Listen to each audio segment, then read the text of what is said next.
Hiya folks, this is Rick Emmett of Triumph. This is Mark Merrill, also known as Johnny B. Bad. Hi, this is a best-selling author. I threw the best-selling in there. Best-selling author Dick Wybrow. I'm Melanie from Second Shooter. This is Jeff with Second Shooter. Hey everybody, it's Brian Allen from Bridges Ablaze. Hey, this is Sammy Lee, drummer of the band Red Rain. Yo guys, it's Mark McKay. Hey, this is Frank Fletcher. Hola amigos, this is Billy Sheehan. Hey guys, this is John Karabi. Hi, this is Jim Valance. What's up everybody, it's Logan from All the Pretty Things. Hey guys, it's Leather Leone. This is Nothing from Inside the Trojan Horse. What's up guys, Cassandra Carson here from Paralandra and the Life Project. My name's Reggie and you are listening to the Weekly Pour podcast. Thanks so much for joining the most amazing twosome out there. The most amazing things that can happen to a human being will happen to you if you lower your expectations. Welcome to the Weekly Pour podcast. Here are your hosts, TBT and Ace. What's up everybody? I am TBT, and you're not seeing anything strange. The logo is staying up tonight. Why, you ask? It's simple. Ace has officially departed the Weekly Pour podcast. So from this day forward, the Weekly Pour podcast will be with me, TBT. It's a shame. I wish he was here. But I wish him luck in his future endeavors. So, welcome to episode 128 of the Weekly Pour podcast with TBT. That's me. So, it's April Fool's. I'll just go ahead and get that out of the way. Ace is here, but he's not here. Ace is still with the show, but Ace isn't here tonight. So, I've decided that I'm going to do something a little different. I'm going to change up the format. I'm going to change up a little bit of everything because I have nobody here to tell me not to. Ace isn't here to tell me to not do it.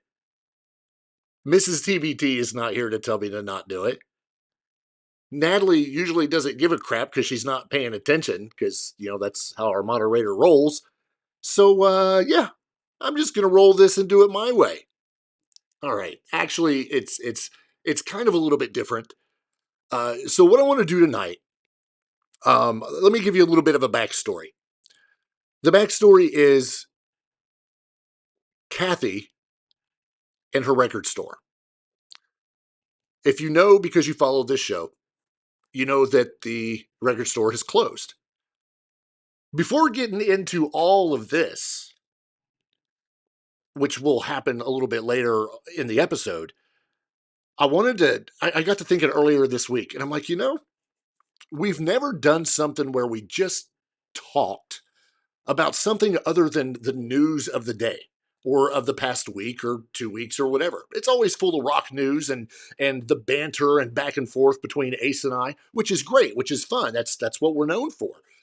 But because Ace isn't here, I didn't want to just do a regular episode where I'm basically bantering with the chat, whoever's watching live on Facebook or whoever's watching live on YouTube. I could go back and forth. I could pick on Natalie all day. Mama TBT, because, she was the first one in this week. I mean, I could go back and forth. Look, even Lil TBT and Sister TBT's in tonight. If you're in and if you haven't said anything, jump in the chat and say hi. Just do that. And Natalie, just so you know, when you see the name Ginger, that's Sister TBT. So you got to say hi to her too. Anyway, let me get back to the point because I don't have anybody here to keep me on point because, there's no Ace. So anyway, what I'm going to do tonight is we're going to have just an episode where I'm going to talk about a certain subject. I don't know if it's going to go 20 minutes, 30 minutes, 45 minutes. Who knows? It's just going to go. It's going to go until I'm done. I've got the chat pulled up. I'll be able to see your comments. So if you throw something in there, we're still going to talk about it. But, and see, this is where I can take a drink and Ace usually fills in, but since he's not, I'm just going to drink without him being here. It is the Weekly Pour anyway. So let's get into this, all right?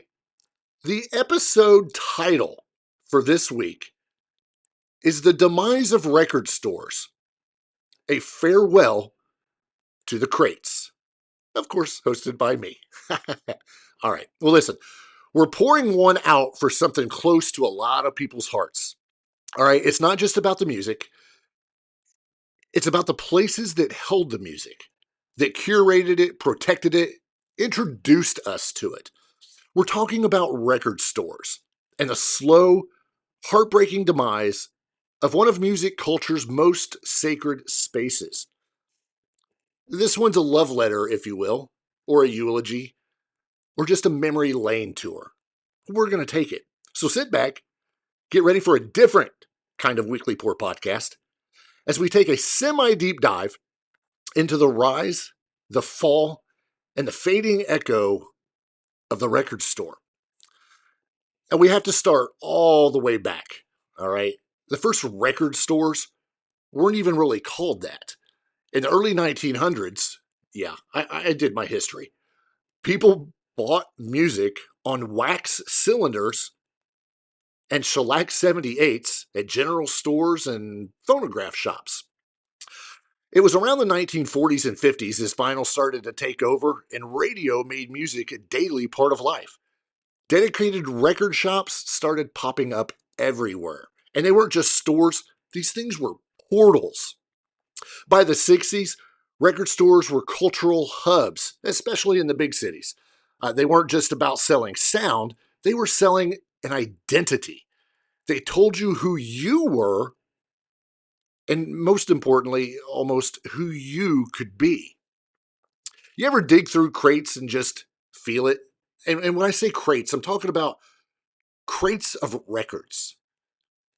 The rhythm of flipping through album sleeves, the smell of old cardboard and dust, the moment when your fingers stop on something, maybe the artwork catches your eye, maybe it's a name you heard in passing, and you pull it out like a treasure. Record stores made exploration tactile. No algorithm could compete with the randomness of a Saturday morning dig. You'd overhear someone talking about rock and metal in the corner. Maybe the clerk plays something with a badass guitar shriek, and it grows on you before you even ask what it is. It wasn't shopping. This was a ritual. And Viper, if you could show up on time, you would already know the story of where Ace is. Ace is officially no longer a part of this podcast. I just didn't have time to change the graphic. Anyway, where was I? Oh, so just the other day, I asked a friend of mine, is a friend of mine and Ace's, I asked him a simple question. What did record stores mean to you? And this was the response that he gave almost verbatim. Not quite verbatim because, I forgot. He says that there was a shop at the mall called Mother's Records and Tapes. He says, that's where I bought my first Black Sabbath vinyl. The clerk didn't judge me for asking dumb questions. She handed me my purchase and with a sly grin, told me to enjoy. That was the beginning of my journey into metal, and it changed my life. See, guys, that's what I'm talking about. Real connection. Not an app, not a screen, not an iPhone, an Android, an iPad, or whatever. Just sound and presence. The cracks to the whole thing started showing in about the 1990s. That's when CDs took over.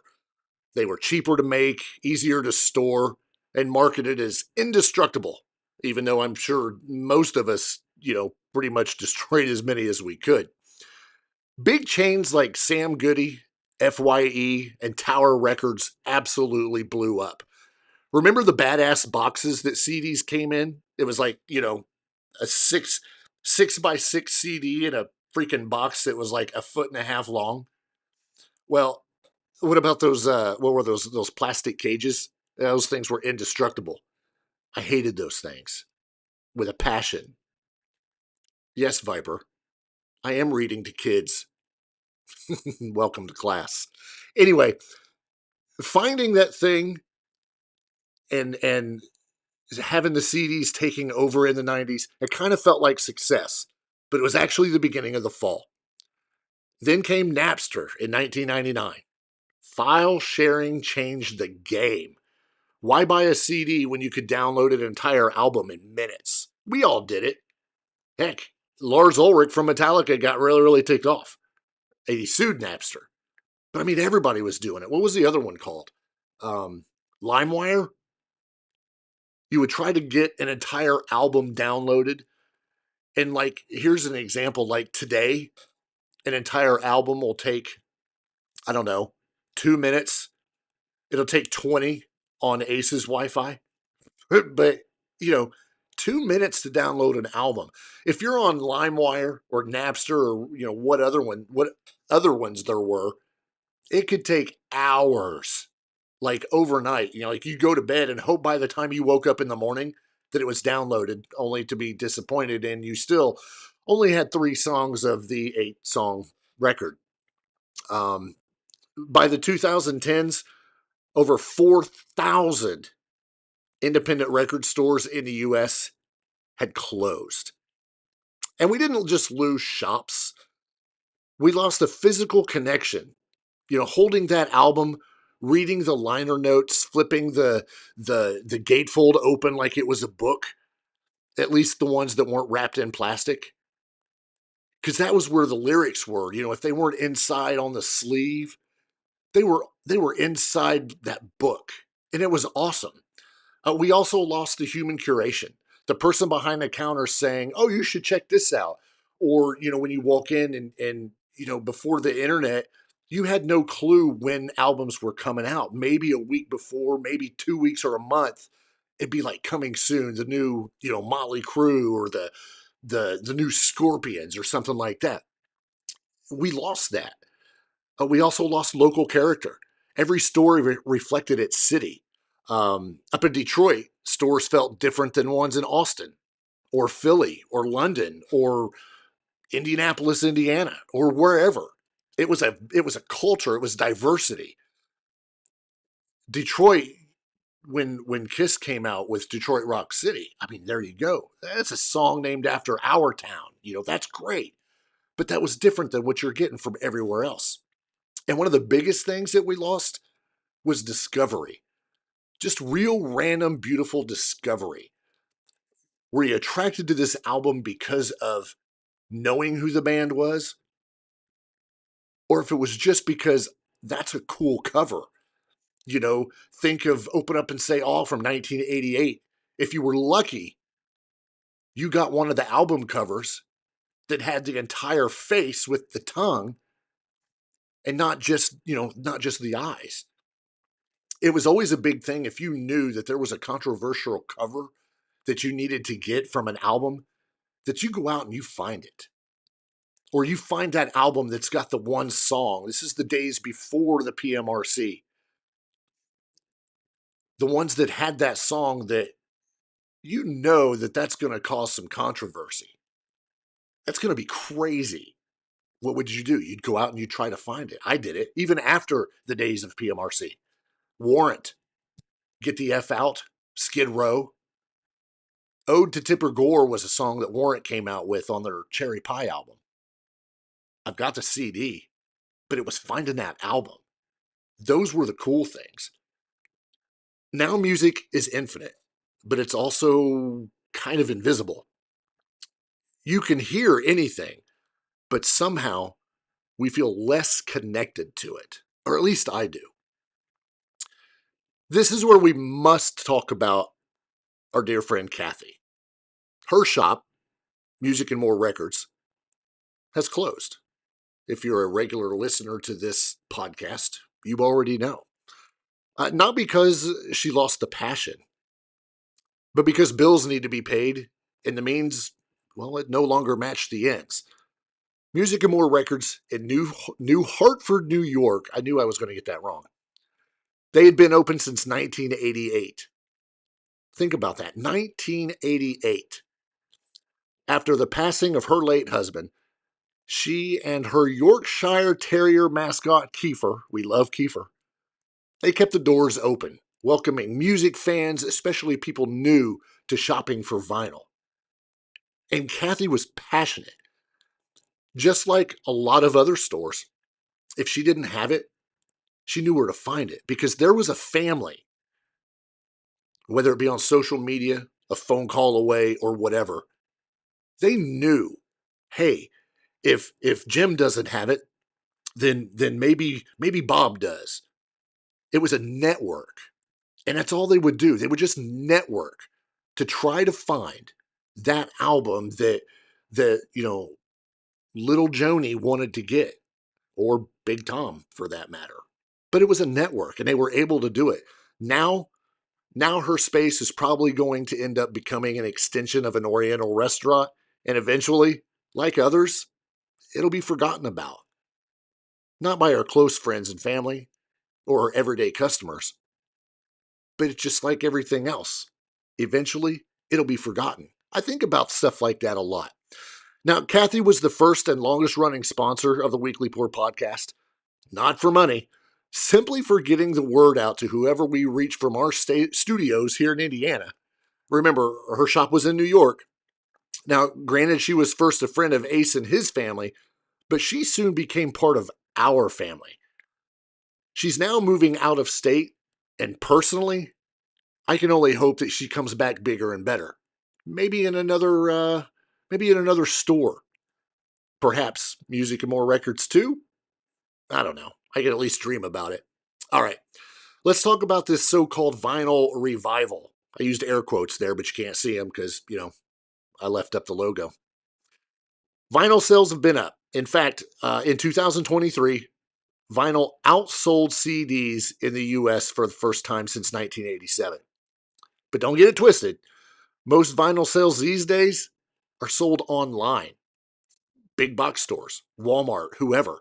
It's usually an expensive reissue or pressing that's never going to see a turntable. That's not culture. I'm going to try that word again. That's not culture. That's a commodity. I understand. I just bought a commodity not too long ago. The record that I bought, it's never going to see a turntable because I can just jump on YouTube and watch the videos or listen to the songs. I like the package it's in. I don't want to mess it up. Is that a personal choice? Sure, but it's not ever going to see a turntable. I have a few of them like that. I'm sure Kathy, as a collector and as a person in the the record business, she's probably got some that are like that. How many people have baseball cards that they've never opened? There's not much of a difference, but still, when you talk about the vinyl revival, it's a commodity right now, not a culture. A real record store culture, that's still hanging on by the threads in a few cities, a few passionate spots, and folks like us have to keep it alive if we can. There are still heroes out there. Tiny independent stores still kicking, hosting in-store performances, offering free listening stations, fighting to stay open against rising rent and online competition. Because what's it all about? It's all about the mighty dollar. There's still hope, but it's fragile.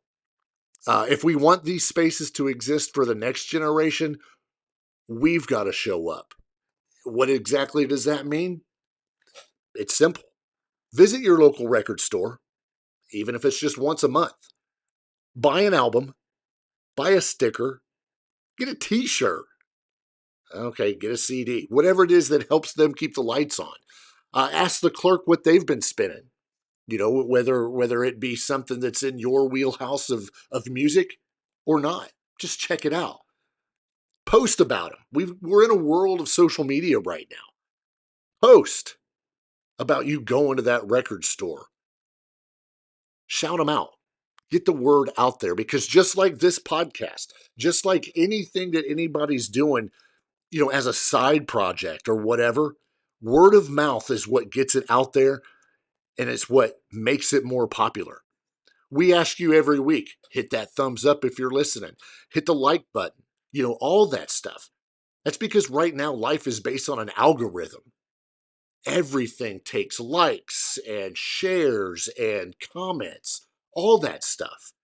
And if you're not doing that for your local stores, even things outside of a record store, whether it be a mom and pop restaurant that you love going to and you couldn't imagine it being gone, word of mouth does a thing. And this is when we need to step up and do that. We can't save them all, but we can definitely keep the culture breathing. Music deserves a home, not just in the cloud, not just on a Bluetooth speaker, but in our hands, our neighborhoods, in those weird, wonderful spaces filled with dusty shelves and unpredictable soundtracks. This episode, it's not being about stuck in the past. It's about preserving the sacred future and our sacred memories, the places where we've become ourselves. One album, one conversation, one crate at a time. All right. Thanks for putting up with me for just a little bit tonight on something different. I know that wasn't a lot, but it was just something different, and it's something that I kind of felt that needed to be done, not just because of the whole situation with, Kathy closing her store. And this isn't derogatory in any way, but it's bigger than just her. She's a small part of it, but the thing is, she's close to us. She's our family. So for us, she's a big part of it. But in the big picture, she's just a scratch on the surface. And this is what's going to keep happening to the things that we take for granted, whether it be our record stores, our CDs. When's the last time somebody bought a CD, honestly? Has anybody in the chat bought an actual CD lately?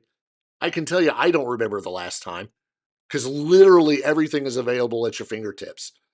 Kathy used to yell at me a lot because I would say, oh, I can't wait to download that album. And then she'd be like, you do know you can get that for me. And I'm like, oh, yeah, that's true. But you want to know something that I'm almost ashamed to admit? I don't even own a record player. I've got albums in my closet behind me here in the studio, but I don't even own a record player. Me and Mrs. TBT have said, we really need to get a record player. And I'm like, yeah, you're right. But now I don't have anybody that I want to buy records from. So maybe I won't. Maybe I'll just keep downloading them until Music and More Records 2 opens up. Man, that would be fun, especially if it was anywhere local, like around me, or around Ace. Pretty sure we'd be there all the time, working, because that's what we do. Anyway, as always, be sure to smash that thumbs up, hit that subscribe button if you're listening on YouTube, hit that like button and follow if you're watching on Facebook, and share the episode. Nobody cares what you share. It may be a picture. It's not an April Fool's joke either. Tell them it's a good episode. Even if it's not a good episode, I don't really care. Just do it anyway. If you're listening to this podcast long after it aired live, leave us a review. Even if you are watching this live, go to wherever you listen to podcasts and leave us a review. Except for you, Viper. I'm afraid of what yours would be. You know what? Challenge accepted. Just do it. Leave us a review. I've already mentioned this earlier. Help that algorithm get the show out to more people. We'll be back to our normal banter next week. Ace, he'll be back. Even though I said he wasn't, he will be. I can't get rid of him that easy. All I did was give him a break, and he took advantage of it. I don't know. Special shout out tonight, too, to my sister and her family. They're going through some stuff tonight, and it's very important to just keep people in thoughts, keep people in check, that don't know what they're talking about or whatever, something like that. I know you guys will be very happy once Ace gets back next week, and you can see our stupid smiling faces. So we'll be back. This is the shortest episode I think we've ever put out. 24 total minutes. But you know what? If you don't like it, then that just means that we'll go an hour and a half next week, right? No. All right. I'm TBT. This is the Weekly Pour Podcast, episode 128. Oh, wait. Before we go, I do have an April Fool's joke, okay? So, a little guy and a big guy walk in a bar.